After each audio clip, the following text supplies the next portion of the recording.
好，我们来看一下绅士 368D 的外观设计和细节配置啊。368平台这几台踏板 D 的设计可能是最接近和迎合我们大众审美的啊，但这个外观我觉得做的挺有水准的。我们从侧面看，你可以看到一些比较锋利的锐角的勾勒这种线条，有一些攻击性啊。但同时这些元素叠加在一起，放在这个1405的轴距上，你可以看到一种非常难得的稳当感啊，各种元素达到了一种很好的平衡。我们来看一下细节的配置，一个不可调节的风挡啊，但这个风挡的外形做的我很喜欢，做一些镂空啊，边缘做一些切削，对吧？有一点机甲风格，对吧？然后包括车灯和车头的这个部分啊，做一些镂空。车灯的话，它都是集合在一起的，然后下面的话是4颗大灯啊，边缘的话是一个日间的行车灯，上面是一个左右转向灯的一个指示。哎，这个结合起来，你看颜色啊，整个设计语言一体性其实是蛮强的啊。然后转到下面，我们来看一下它的配置啊。一个正制的减震，整车的一个悬架调教，我觉得还是比较照顾你舒适性的。当然，有可能我80公斤的体重已经压下去比较多了，对吧？刹车是由西护提供的对向4活塞，打一个浮动盘的单碟。效能的话，我们等一下动态的部分跟大家聊。由振兴提供的轮胎前15后14，前120后140的一个宽度啊。公路胎抓地性能还蛮好的，可以看一下这个挡泥瓦的尺寸啊，可以提供一个有效的防护啊。ABS 双通道，然后还有 TCS 牵引力控制系统。转到侧面看一下啊，这当然就是一个带龙骨的踏板了，这边是一个油的加注口啊。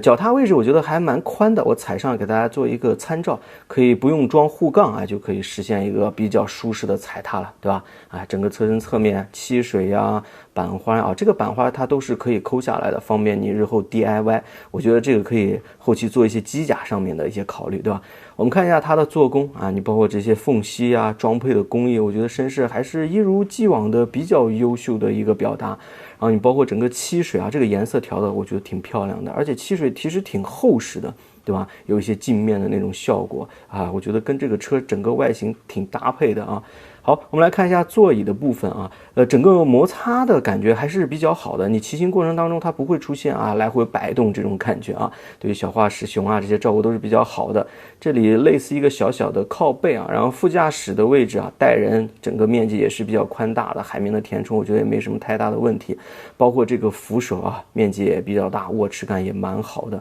然后我就在想，要不要加一个箱子呢？这个车一加感觉就把它视觉毁了啊。我们来看一下整个后半部分设计的一个亮点啊，我觉得这个排气真的挺漂亮的，绅士是现在少有的排气当外形做的啊。当然这个车是有大撑的，给大家看一下啊，你看这个转折的地方特别像那种龙鳞的机甲龙鳞的那种设计，对吧？真的是挺漂亮的，从这个角度看下去一体性很强的，然后做一个黑化的处理，我觉得设计的挺好的啊。然后后刹也是单碟的单活塞啊，也是西护的。然后我们看一下这个后摆臂做了很多轻量化的一些设计啊。然后这是后轮140的一个宽度，整个视觉呈现上也是不错的啊。这个挡泥一直是它一个绅士比较强调的地方，大家可以看一下啊。然后后减的话老实说这黄下质量也比较大，我感觉是没有那么 OK 了啊。然后我们来看一下整个尾部的造型啊，这个是灯亮的一个效果啊，看着挺宽大的是吧？然后比较圆润，是我喜欢的那个类型。还是刚才那个问题我觉得这个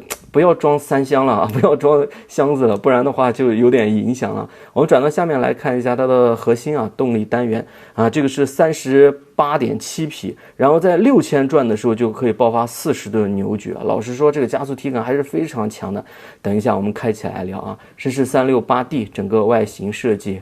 这个线条呀比例是不是你喜欢的那个类型呢？我觉得是蛮好看的好，我们来展示一下它座筒的一个储物能力我今天拿了一个半盔，但是经过我的了解，其实这个座筒里可以放下一个比较小的全盔它也是一个液压杆的一个支撑。我们把这个半盔放下去但是它需要你倒过来放它在盖子后面做了一些图形上的设计，你放一个全盔这样应该也是能放进去的当然戴耳机或者比较大的话可能会有一点问题然后这里还有一个暗格，大家看一下发现了一个藏钱的好去处，对不对？一定要屏蔽自己的老婆然后我们转到上面看一下它第一视角，老实说这个第一视角我觉得挺好看，还有点享受啊，极其对称啊。我们来看一下反光镜啊，这个反光镜的造型我挺喜欢，还挺有质感的啊。我们来看一下手把按键，这个有小小绅士的 logo， 算是一些小心思啊。这个按键模组的话，我们就非常熟悉了，对吧？颗粒感很大，用起来也没有什么毛病，对吧？这个是前面的一个驻车的啊，可以实现单手的操作，给大家演示一下。啊，金属的这种质感其实还蛮脆生的啊，适应1-2次用起来应该就没什么太大的问题，对吧？转到这边看一下双拉线的油门啊，包括上泵的手感，我们等一下动态驾驶部分都可以跟大家聊一下啊。然后这个的话也是无钥匙感应的一个开关啊。哎，看一下是不是挺帅的？整个第一视角，我觉得还是比较享受的啊。这边是一个模式的转换啊，底下这里带一个小小的挂钩啊，买点菜呀，挂一些汤汤。哎，其实我是不会挂汤汤水水的，对吧？前面2个储物格看一下啊，面积不是很大，这边的话可以放一些钱包呀、钥匙啊之类的，对吧？然后转到这边来看一下，这里面其实设置了一个 USB 的或者 Type C 的一个充电口啊，大家看一下。那我们充一下手机啊什么的，我觉得还是比较方便的。然后这边中间是一个绅士的比较克制的小小的 logo 的露出，然后我们转到上面来看一下这个仪表啊，这仪表贴膜了，所以它的清晰度的话，你自己撕掉以后一定会比我演示的更加清晰一些啊。这个开机动画的 UI 嘛，我觉得以后还可以有不小的进步空间啊。然后包括整个动画风格，然后 UI 的一种展示，它其实有几种模式是可以选择的啊，我觉得还行吧。但是说一下，它这个角度啊是定死的，是不能调节的。对于我这种身高坐上去看起来，我觉得是没有问题的，包括在太阳下显示也是比较 OK。但是我不知道你个子比较高，比如说你有1.8米几的话，看起来不知道是一个什么样的状态啊。这个仪表就是好用简单啊，但是 UI 方面或者刷新率啊，还有反应方面，日后都可以再加强一点啊。好，我们来录一下 368D 的动态体验视频啊，先大伙听个声音。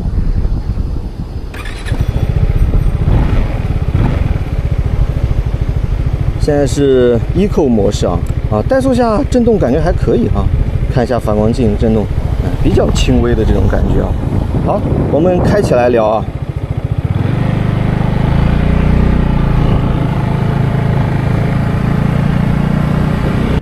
老实说，这个车刚一骑上去都有点惊艳到我，可能我最近是不是一直骑的150级别的踏板啊？就这个车的动力水平非常的直接，一把油下去啊，那种爽快的感觉，那种拉扯你的感觉啊，非常的开心啊。而且这个车你别看它是一个300多排量的，实际骑起来就感觉比150大一点点啊，比很多250排量还要整啊。整个车身那种灵活性啊，感觉真的是非常棒，异地性很强，你过弯的时候那种支撑性啊和循迹性不太像一辆踏板，有点接近于挡车的那种感觉啊。如果后期我有机会租一个这个车或者能借出去的话，我觉得一定要出去好好跑一下。这个车用来跑山，我觉得那种操控的级别或者叫上限应该都是蛮高的啊，真的是挺好开的。然后我在这边拉一下刹车啊，你像你日常开到60-70啊、50-60，这个刹车效能我觉得也是没有任何问题的，对吧？整车的减震调节啊，受限于踏板车这种结构，当然我80公斤的体重也有一些贡献啊。我们过一下这种减速带，你会明显感觉到这种舒适性上和挡车比那还是比不了的，你开快点甚至有弹跳这种现象出现啊。然后这个车的整车调教我觉得也蛮好的，比如说这种油门调节，我现在是在 Eco 的模式，也就是经济模式下，我觉得油门都是比较跟手的。你可以看一下发动机的这种转速上升也是比较积极的，日常我觉得就用这种经济模式开也是比较畅快的啊，驾驶起来也是比较随心的。然后我们在这边调个模式啊，我们调一下它的模式啊，现在是运动模式。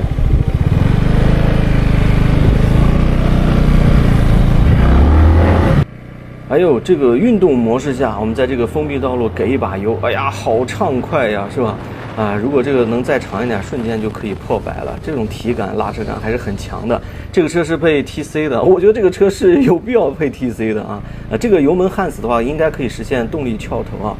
确实非常的爽快，难以想象现在的一个300排量的踏板居然有这么猛的一个体验，然后又非常的灵活，指哪打哪，觉得这个车真的是挺不错的啊。建议大家可以去试一下。在这边我们开得快，再试一下速度比较快的情况下，这个刹车怎么样啊？我们开到将近100，我拉一下刹车啊，前后都试一下。开到这种状态下的话，西湖这个卡钳前段稍微是有一点软的啊。如果你需要一个比较大力的刹车的话，建议4指的。我们再开到街道上来感受一下整个发动机的运行质感啊，震动抑制方面啊，怠速状态下这个车子是有一些震动的啊，但是也不是很大，在我接受的范围之内。低转的话其实是有那么一点点震动的啊，反正你开起来以后啊，我觉得就好很多了啊。当然你拉到这个快100的时候也会有一点，但整体而言，我觉得这个车的震动抑制做的还是不错的，不会影响我们日常驾驶。甚至如果我不是在这里拍视频的话，我觉得我会忽略这个问题的，因为动力确实很猛啊，你就很享受这个车快速响应，拉扯着你走那种感觉，对吧？老实说，300级别的一个踏板啊，拥有这样的一个操控基础、动力水平，都是真的是不错的啊，感觉绅士啊，陶老板啊，今年出的这几辆车确实挺能打的，产品力挺强的。现在我无比的期待368G 到底有一个什么样的表现，以及未来不知道什么时候会出现的501系列了，对吧？